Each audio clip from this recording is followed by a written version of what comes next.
Welcome back, guys. My name is Wheva. I'm here at the cave in Fairfax, Virginia, and I'm doing another Whispers of the Old Gods card review. And this time we're going to be doing the new Mage class cards. So let's just start off with the new Mage Legendary and Anomalous. 8 mana, 8/6, Death Rattle, deal 8 damage to all minions. 8 mana card that does nothing on the turn you play it. As I said earlier, unplayable. And this deals damage to all minions, so your opponent is most likely to just ignore it and then get the face damage in with their own minions, because you're going to play this when you're behind. You're not going to play this when you're ahead. So you can play this when you're behind, your opponent's going to ignore it, they're going to go for your face, and then you're going to have to trade it. And the fact that it has 6 health makes it easier to kill off, but a lot of minions don't have 6 attack, so killing this is going to be really, really hard. Unless you're willing to attack it. If I have attack minion and ping yourself a turn after you play it, so over 2 turns, you flame strike twice, but your opponent got the damage. It's not that good. I think it's just strictly unplayable, to be honest, and so I'm going to give it a 1 out of 5. Forbidden Flame. 0 mana, spend all your mana, deal that much damage to a minion. So if you play this with 1 mana, you deal 1 damage, 2 mana, do 2 damage all the way till 10 mana, deal 10 damage. So it becomes a Pyroblast, but you can't use it to the face. Now, I'm not saying mages need more face spells. They don't. But this card is just strictly worse than every other mage card. Every other mage spell that they have, just straight up at every point in mana.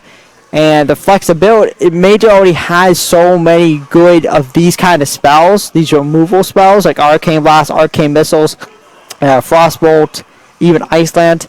I don't think this card just is going to see play. It's not that good. If you think about it, Flame Lance is a 5 mana, deal 8 damage spell to a minion, and that doesn't see play. That card is strictly unplayable by most people's standards, and it usually just is. So I don't see this card seeing play, and so I'm going to give it a 1 out of 5. Kabbalist Tome. 5 mana, add 3 random mage spells to your hand. Now, I've actually gotten to see this card in action on the Hearthstone stream with Frodan and Ben Burrowed, and I was actually more impressed with this card than I thought I would be. I think later on you'll see the old god Yogg-Saron, and I think this card makes Mage the best class potentially for Yogg-Saron decks. Now, whether or not Yogg-Saron is playable is another question entirely, but I think this card in a deck like that is pretty good, and I think it just generates a lot of value, and it even generates more value than you think, because you're not drawing cards out of your deck. You're just making 3 cards from nothing, basically, which means you're not getting closer to fatigue, and you have the chance of getting another Kabbalist Tome from this, which is another relevant thing, because you can get the dream of just chaining Kabbalist Tomes. If your opponent gives you time to play them, that's another factor, because this is very, very low tempo, high value card. So you usually want to play this when you're in a neutral position in the game, when you and your opponent really don't have a board, or when you're drastically ahead, you just want to play this and get even more ahead. So I would give this card a 3 out of 5. I would have given it a 2 out of 5 if I have not already seen its potential from that stream. I think it's pretty solid. Finding a place for it is going to be hard.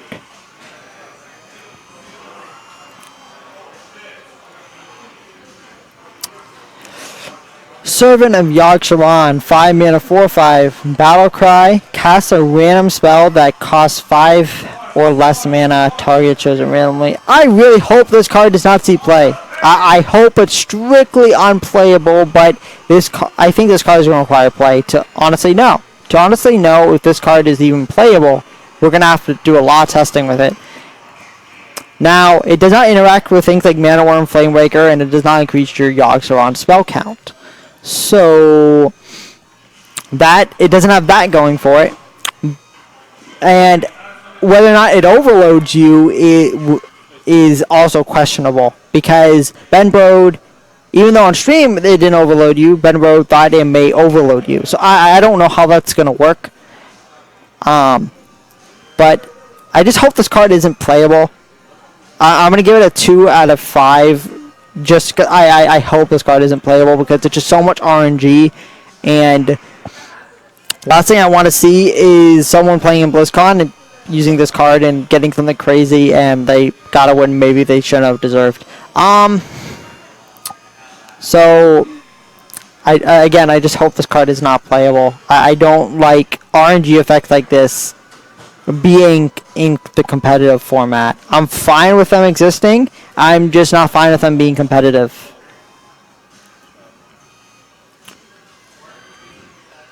Face a Summoner. 6 mana, 5/5, Battle Cry, summon a random 3-cost minion. This card is nuts. This card is really good. Just the issue with it is where is it going to fit in a Mage deck? I don't know what Mage archetype this is going to fit in because most Mage archetypes tend to be very spell-based and combo-ish based. And just playing a pile of stats, especially at this kind of mana, is usually not that good in Mage. But if there's a Mage deck where just playing a pile of stats on 6 is good, this is a really good card. And it has, and the thing about 3-drops is that they are more consistent than a 2-drop. If you think like more on average, you're just gonna get a 3/3. So usually you're gonna almost get like a 2-drop in stats, but you're not gonna have as much bad sides as like a Doomsayer or Explosive Sheep or Unstable Ghoul. But it still actually has the upsides of something getting like Injured Blade Master, which would remain undamaged because it wasn't played and didn't get the Battle Cry effect. So you get a free 4/7. So yeah, you can just RNG people all the game like that. But the rate of that happening is not that big for me to be too concerned. And then not just like, and since this is just later on the game, rather than like RNG effects like Knife Juggler, it's not going to be as impactful because your opponent's going to have more ways to deal with stuff like that at higher mana. So I think this card is cool, and I think it's going to be played a lot. It's going to be hard to find a place for it, but when it finds a place, it's going to be really, really good. So I'm going to give this a 4 out of 5. Cold Sorcerer. 2 mana, 3/2, spell damage after you cast a spell, give your Sethune +1/+1. Okay, so this is a Sethune card, but honestly, I don't see this being a Sethune card. Like, the card you need to compare this to is Sorcerer's Apprentice, and I think Sorcerer's Apprentice is just straight up better. Actually, scratch that. I do think this will be a Sethune card. Just thinking about it. It's just not a card. It's good on 2, so you can play it on 2 and maybe get the Sethune effect out of it. But in the later game, it's actually a 2-drop that can generate a lot of value if you're about to like play Sethune the next turn. So it's cool. And if we see Sethune Mage, which I don't think we will, this is definitely going to be a card in that deck. But I don't think I don't see this card really seeing much play out of that because we didn't ever see Kobold Geomancer seeing play in Mage. Which this is just slightly better than Kobold Geomancer if you think about it. So I'm gonna give this a 2 out of 5. We'll probably see play in a Cthulhu Mage deck, but I don't think Cthulhu Mage is gonna be a thing. And I don't see it seeing play anywhere else. But it's not a strictly awful card. I don't see a place for it. Demented Frostcaller. This is a controversial card. When I first saw it, let me actually just explain it first. 4 mana, 2/4. After you cast a spell, freeze a random enemy.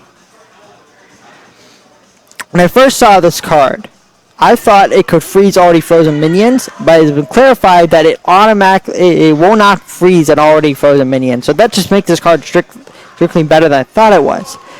But when I didn't think it was that good in the first place, and I still don't think it's that good. Like, what people are probably saying is that it was probably 3 mana in testing, and it was probably strictly nuts. And I agree, it would have been strictly nuts at 3 mana. And this card has a lot of potential. It has a ton of potential. But if you think about cards like this in Flamewaker, and compare that to, like, let's say a Miracle Rogue where you're running Auctioneer and like 1 Violet Teacher. The reason why you only run 1 Violet Teacher is because you want to save cards like Prep. You want to save cards like Eviscerate, Backstab, stuff like that to draw with your Auctioneer. You don't want to be using that on your Violet Teacher if you're playing Auctioneer, because then you run out of ways to draw with your Auctioneer and then you just fizzle out. And then it's the same way like this. You only have a certain amount of low-cost spells to play. And so, and most of the time you're going to want to use those on Flamewaker or Archmage and Tinnitus. And so, you already have 3 of those cards in your deck. Do you really need another? And is this card just strictly better than Flamewaker? And I think this is just straight up no. It doesn't really do anything besides just prevent your opponent attacks. And in some scenarios that's crazy, but the thing is that unless you're ahead, it's not, because this card can't do anything by itself. A 2-mana 2/4 isn't threatening. It'd be different if this was like a 4-mana 4/4 and it could just keep hitting in your opponent. Hell, if this was, I think actually if this card was higher mana, higher health, like 6 mana, and it was like at a big amount of health and maybe like 4 attack, it'd be better than what it is right now, because you'd play it, hope it lived, and then you'd go crazy and it could do something. It could keep hitting your opponent in the face and you could keep locking them out. But the way it is at 4 health, it just dies to pretty much everything at 4 mana. It dies to True Silver, it dies to Wrath Hero Power, it dies to like almost anything. So I don't see this really seeing much play. It might be a one-of in Tempo Mage, we're going to have to see. But I just think Mage has enough of these cast a spell and do something effects in order for this card to really see much play. Now, when Flamemaker eventually gets rotated out, because it will before this might see a lot more play after that. So that's something to look forward to down the line. I'm going to give this card a 3 out of 5. It has potential, but I don't see it seeing much play right now. I see it seeing play down the line, though, when Flamemaker gets rotated out. Because it has a lot of potential. Shatter. 2 mana, destroy frozen minion. This is just bad execute. We might see this as a 1-of in Freeze Mage. That's about it. Because there's going to be a lot of Ragnaroses being played, with Big Game Hunter getting nerfed, and with the new Paladin Ragnaros, which is even better against Freeze Mage than normal Ragnaros, and normal Ragnaros is insane against Freeze Mage, because they can't freeze it. Because Ragnaros will constantly just deal 8 damage to them. So this is a decent way for Freeze Mage to deal with Ragnaros. So Freeze Mage, if Ragnaros is common in the meta, will probably play this card as a 1-of, because it's so situational. But besides that, I really don't see it seeing play ever. Maybe actually down the line, if Frostcaller Mage, Demented Frostcaller Mage becomes a thing, maybe this will see a lot of play. So I'm gonna give it 2 out of 5, maybe 3 out of 5, 2.5 out of 5. We'll just go with that. It might see play, but it's just strictly worse execute. So I'm not too impressed, but it will see a little bit of play in probably Freeze Mage.